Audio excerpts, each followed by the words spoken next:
Hello guys, मैं Arun Kumar Shripal education channel में आपका स्वागत है। आज हम पढ़ेंगे 9th क्लास का फर्स्ट चैप्टर पालमपुर की कहानी। जो अर्थशास्त्र सब्जेक्ट है आपका समाजी विज्ञान में, उसका फर्स्ट चैप्टर है जो पालमपुर की कहानी के बारे में पढ़ेंगे। तो इसको हम क्या करते हैं, पूरा चैप्टर कंप्लीट ना करके हम इंपोर्टेंट क्वेश्चन है उसको कंप्लीट करेंगे। जैसे आपके 6 माही पेपर में आने वाले इंपोर्टेंट क्वेश्चन है या फिर आपके वार्षिक पेपर में इंपोर्टेंट क्वेश्चन है, तो उनको कंप्लीट करेंगे, उनके आंसर हम क्लियर करेंगे कि किस तरीके के क्वेश्चन बनते हैं और किस तरीके के हमको लिखना है।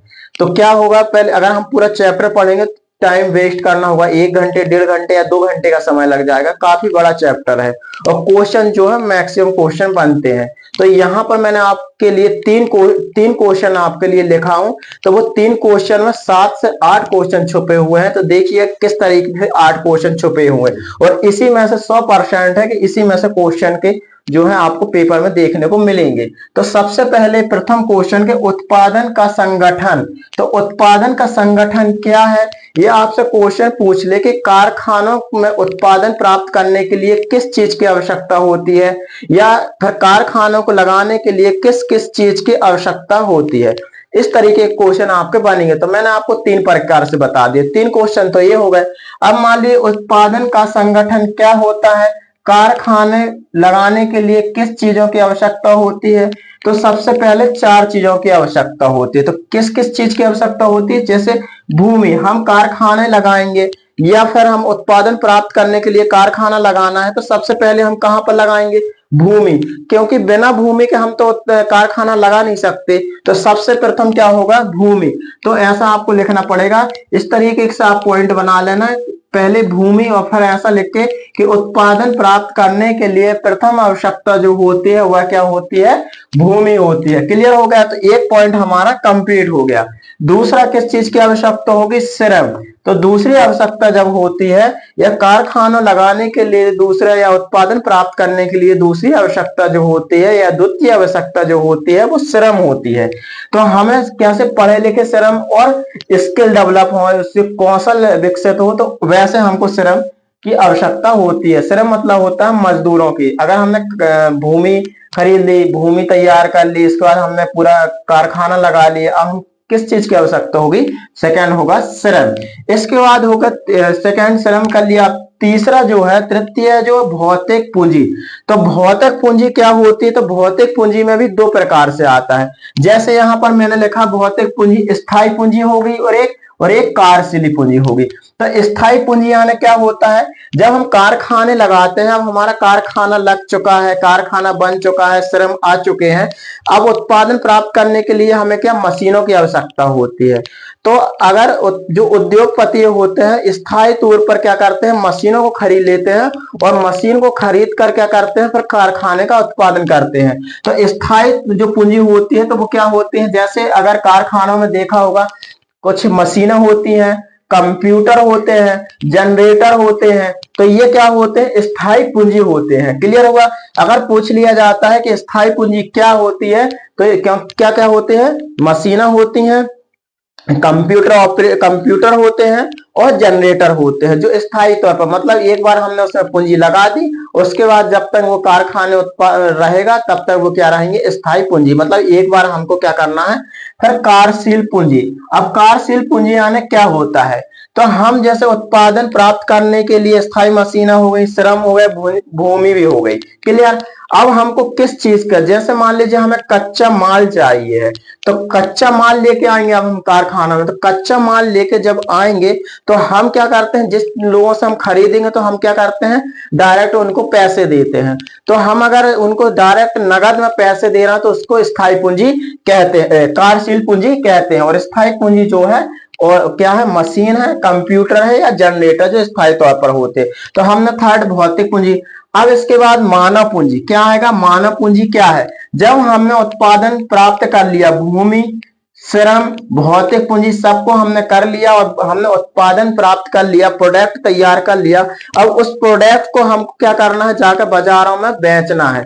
उस विक्रय को क्या बोलते हैं, मानव पूंजी बोलते हैं। क्लियर। तो हमने आपको एक क्वेश्चन में आपको 5 क्वेश्चन बताए। सबसे पहले क्वेश्चन आ जाता है कि श्रम क्या है। तो श्रम क्या, अगर क्वेश्चन आ जाता है तो श्रम वह है जो कारखानों में या फिर अदर जगह जो मजदूरी करते हैं उसको हम श्रम कहते हैं।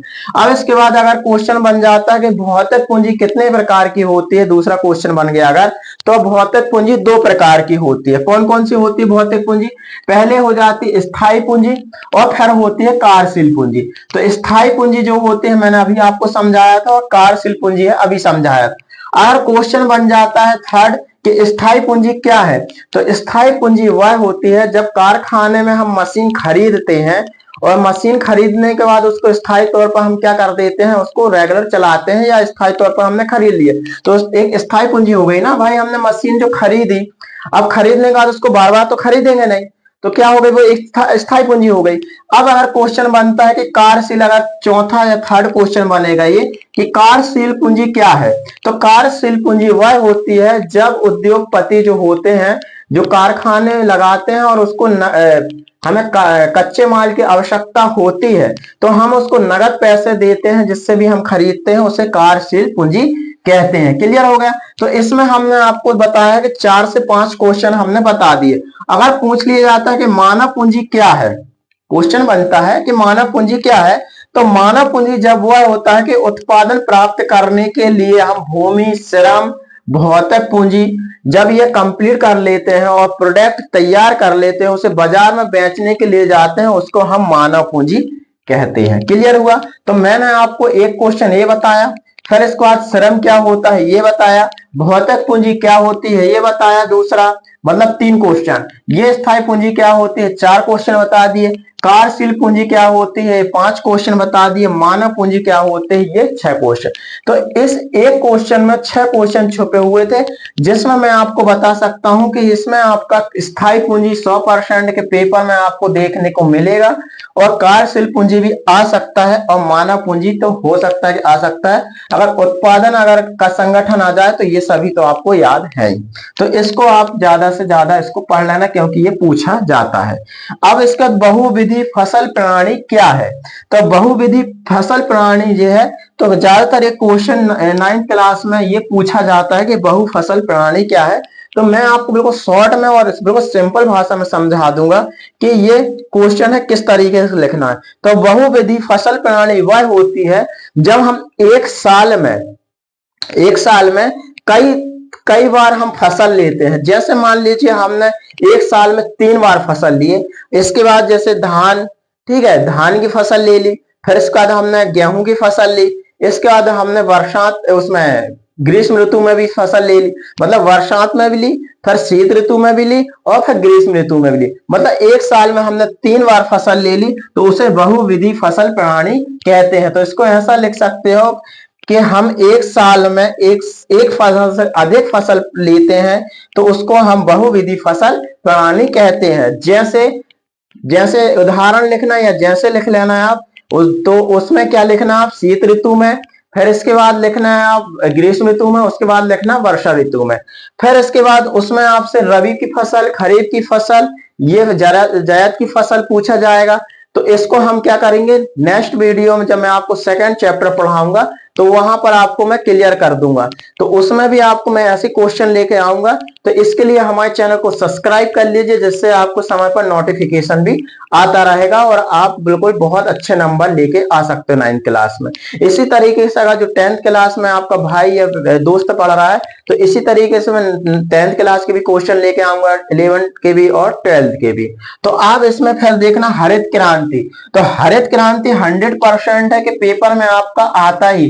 मैं 99.99 नहीं बोल रहा हूं, मैं 100% बोल रहा हूं कि हरित क्रांति आता है। तो हरित क्रांति को मैं बिल्कुल सिंपल भाषा में समझाऊंगा, जिससे आपको समझ में आ जाएगा कि हरित क्रांति क्या होता है। देखिए हरित क्रांति जो होती है, तो इसको सिंपल भाषा में लिखना, हरित क्रांति 1960 के दशक में शुरुआत हुई। क्या लिखोगे आप कि सन 1960 के दशक में हरित क्रांति जो योजना की शुरुआत हुई। यह योजना यह थी कि अधिक से अधिक उत्पादन प्राप्त करना, जिसके लिए किसानों को क्या किया जाए, अच्छे से अच्छे क्या उच्च किस्म के बीज का उनको प्रोवाइड किया जाए। फिर इसके बाद अच्छे से अच्छी खादों को उनके लिए प्रोवाइड किया जाए। इसके बाद सिंचित भूमि के लिए उनके लिए संसाधन पर दिया जाए, जैसे कुआं की व्यवस्था की जाए या नलकूप की व्यवस्था की जाए। इसके बाद जैसे जैविक खादों का भी उपयोग किया जाए, जो बंजर भूमि है उसको उत्पादन प्राप्त कर या उत्पादन बढ़ाने के लिए, या बंजर भूमि है जो उसको सही भूमि में बदलने के लिए या उत्पादन भूमि करने के लिए या उपजाऊ भूमि करने के लिए क्या करना पड़ेगा, तो हमें उसके लिए खाद की जरूरत पड़ेगी। फिर इसके बाद हमें सिंचाई की आवश्यकता होगी। तो इन चीजों को सभी को क्या करना है कि किसानों को सरकार द्वारा प्रोवाइड कराना, जिससे कम जगह पर या कम खेती पर अच्छा से अच्छा उत्पादन प्राप्त कर सके और उत्पादन हो सके। इसे हरित क्रांति कहा गया। क्लियर हुआ? तो हरित क्रांति आपको समझ में आ गया होगा। अब एक बार और मैं समझाता हूं कि पेपर में हमको किस तरीके से लिखना कि हरित क्रांति क्या होती है। हरित क्रांति का उद्देश्य था 1960 के दशक में जो बंजर भूमि है उसको उपजाऊ बनाना, और किसानों को जो बंजर भूमि के साथ साथ जहां पर सिंचाई की व्यवस्था नहीं है तो किसानों को क्या करना, सिंचाई की व्यवस्था कराना, जैसे कुआं की व्यवस्था कराना, नलकूपों की संसाधन, जल संसाधन की व्यवस्था कराना। इसके बाद साथ में उनको क्या करना है, उच्च कोटि के बीज प्रोवाइड कराना उनको। फिर साथ में क्या करना है, जैसे नाइट्रोजन, जैसे यूरिया हुई, डीएपी हुई, इस तरीके खाद प्रोवाइड कराना। उसके बाद कीटनाशकों छिड़काव के लिए इनको व्यवस्था करवाना किसानों को। और इसके बाद है कि सही तरीके से इनको मशीनों का भी प्रयोग कर सके और इनको प्रशिक्षण समय पर दिया जा सके, जिससे कम से कम जगह पर या कम से कम भूमि पर अधिक से अधिक उत्पादन प्राप्त कर सके। यह उद्देश्य 1960 में हरित क्रांति का था। तो हरित क्रांति को मैंने आपको बता दिया। लास्ट में आप लिख सकते हो कि किसानों को अच्छा से अच्छा मूल्य मिल सके, इसके लिए उन्होंने किसकी व्यवस्था की गई, सरकार ने मंडी या फिर सोसाइटी की व्यवस्था भी किया गया। तो हरित क्रांति आपको समझ में आ गया होगा। तो मैंने आपको कौन से यहाँ पर 6 क्वेश्चन समझा, यहाँ पर 7 और ये होगा 8। तो 8 क्वेश्चन आपको समझा दी। इससे बाहर आपका फर्स्ट चैप्टर में नहीं आएगा।